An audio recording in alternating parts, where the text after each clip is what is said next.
There is a crack in everything. That's how the light gets in. But first, that's how the exhaustion gets in.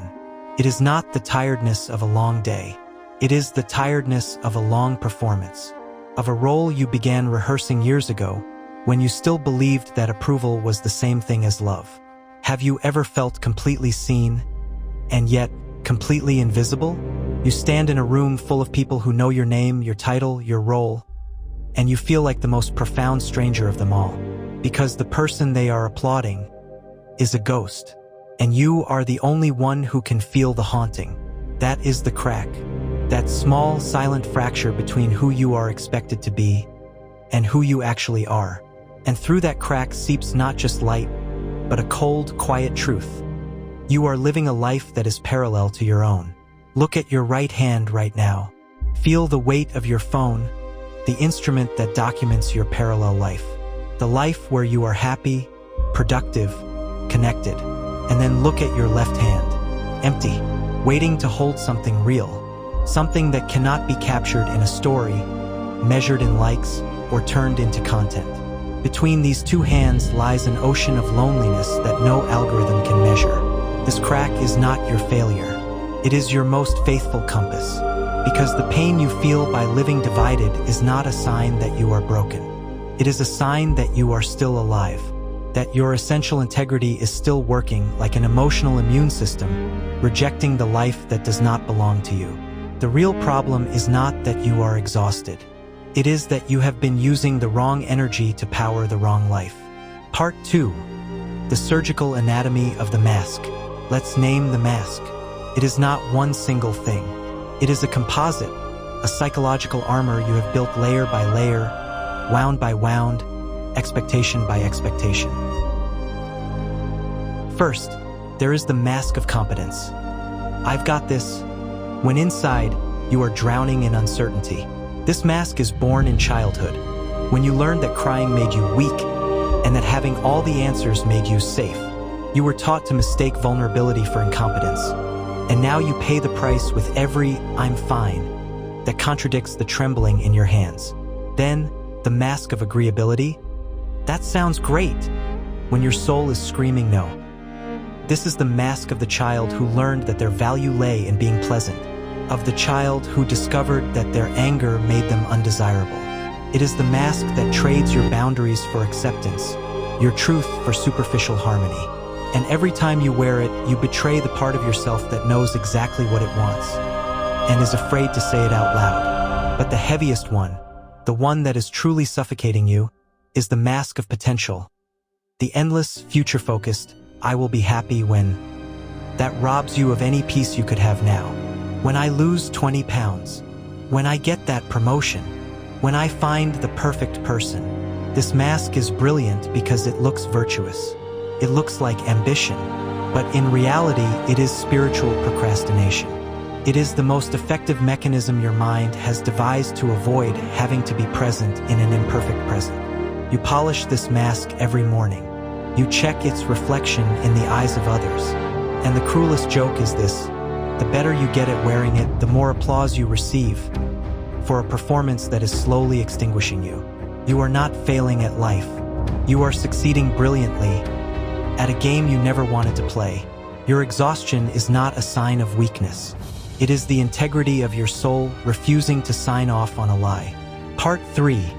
The secret architecture of the collapse. Here is the truth they never taught you. Your collapse is not an accident. It is an architectural feat. Your anxiety is not a system failure. It is the scaffolding. It is the temporary structure your psyche has erected around the construction site where your old identity is being dismantled.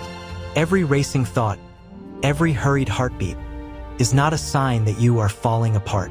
It is evidence that something new is desperately trying to be born in the same space where something old refuses to die. Your depression is not emptiness. It is the silent demolition crew. It is the necessary process of dismantling what no longer serves you, brick by brick, belief by belief. What you feel as apathy is not a lack of interest in life. It is a totalized interest in clearing the ground for what comes next. You are mourning the person you thought you had to be, and that grief has its own rhythm, its own season. and that sudden, overwhelming urge to leave it all behind, to scream enough, to disappear into a forest or a beach or the deepest silence you can find. That is not an escape. It is the blueprint for a new foundation trying to push through the rubble of the old one. Your soul is not trying to destroy you. It is trying to evict the tenant who has been living in your body for years. The imposter who agreed to all those terms and conditions you never read. The one who said yes when they wanted to say no. The one who shrank to fit into spaces that were too small for their spirit.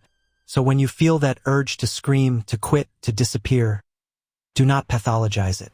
Interrogate it. Ask it, what are you trying to build? What are you trying to protect me from? What version of me are you so desperately trying to make room for? If you stay still long enough, you will hear the answer. And you will find that it is not a monster. It is a foreman. And he is waiting for your permission to begin the real work. Part 4. The rite of the floor. Sitting in the rubble. This is the rite of passage no one talks about. Learning to sit comfortably in the ruins. You do not rebuild from a place of panic. You rebuild from a place of presence. From the radical, uncomfortable, transformative decision to do nothing except be exactly where you are. So I invite you to this radical act. Go into the room of your heart, where that frightened child, your exhaustion, your sadness, your fear lies. And do not bring a plan. Do not bring a motivational quote. Do not bring solutions. Bring a blanket. Sit on the floor and listen. Stay long enough and you might hear it say, I am not lazy. I am on strike. I am refusing to produce, to perform, to act, because every time I do, I strengthen a system that sees me as a resource, not as a human being. My exhaustion is not a lack of energy. It is a protest. I am not lost. I am refusing to go to a destination that betrays me. I know perfectly well the path that is expected of me. I have walked it in dreams a million times, and every time I end up in the same place. Empty. So I stay here. It looks like standing still, but in reality, I am choosing. I am choosing not to move until the direction feels like freedom, not like duty. I don't need to be fixed. I need to be witnessed. Every well-intentioned advice, every just do it, every think positive, is another layer of isolation. I don't need you to rescue me from my feelings. I need you to sit with me in them. I need your presence to tell me, this too is human. This too belongs. In that moment, surrender changes meaning. It is no longer I give up. It becomes I give in. I give in to the truth that is already here. This is the homecoming, not to a perfect house, but to sacred, fertile ground. Part 5. The new geometry, the mosaic of the cracked. And here is the miracle no one expects. When you stop hiding your cracks, you stop seeing others as whole. You begin to see the world for what it truly is. A mosaic of broken and beautiful pieces, held together by vulnerability. We do not connect through the smooth, polished surfaces of our curated selves. We connect through the jagged, irregular edges. My not enough fits perfectly into your too much. My fear recognizes your courage as its long-lost sibling. The next time you are in a room, try this. Look for the glimmer of fracture in someone's eyes, the slight hesitation in their laugh, the way their shoulders hold a weight they never mention. See it, and in your gaze, silently tell them, your secret is safe with me. Mine too. This is the conspiracy of the cracked. It is where the new world is being built. Not in boardrooms, but in those glances of mutual recognition. In the coffee shared after admitting, I'm not okay. In the text that says, I thought of you today for no reason at all. In the silence that is no longer awkward because both know what it contains.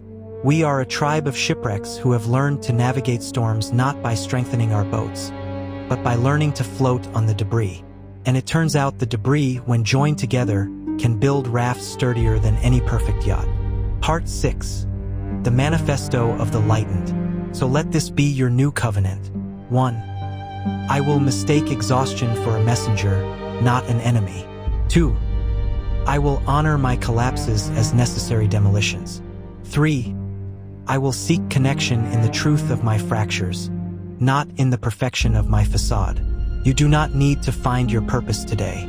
You only need to lose the weight of a purpose that was never yours. That whisper of enough is not a white flag. It is the first clean breath of a free human being. Take it, and then take this permission, the only one that matters now. The permission to be a beautifully unfinished thing. The permission to let your cracks be the most interesting thing about you. The permission to be light, because you have finally set down the incredible weight of pretending to be heavy.